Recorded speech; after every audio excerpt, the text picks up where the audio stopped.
2 সপ্তাহ পরে এসে তুই তোর আমানত নিয়ে যাবি। আরে বন্ধু 2 সপ্তাহ লাগবে না, সবকিছু ঠিকঠাক থাকলে সামনের সপ্তাহে এসে নিয়ে যাবে। আচ্ছা দেখ বন্ধু, আমাকে আবার বিপদে ফেলিস না কিন্তু। বন্ধু তুই নিশ্চিন্তে থাক। এটা গেস্ট রুম হিসেবে ব্যবহৃত হয়, আজ থেকে আপনি এখানে থাকবেন। এই বাড়িতে আর কেউ থাকে না? আর কে থাকবে? আমি তো একা মানুষ, একাই থাকি। আপনার বাবা মা? বাবা মা 3 বছর আগে রোড অ্যাক্সিডেন্টে মারা গেছে।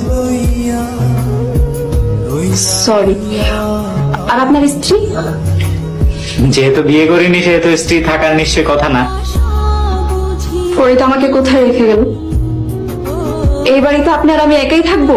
না না, এই নিয়ে আপনি একদমই চিন্তা করবেন না, আমার কাছে আপনি সম্পূর্ণ নিরাপদেই থাকবেন। তাই বলে একটা বাসায় শুধু আপনি আর আমি? বুয়া অবশ্য একজন আছে, সে সকালে আসে, তারপরে রান্না বান্না ঘরে কাজকর্ম করে বিকেলে আবার চলে যায়। আগামীকাল বুয়া এসে আমাকে দেখে ফেলে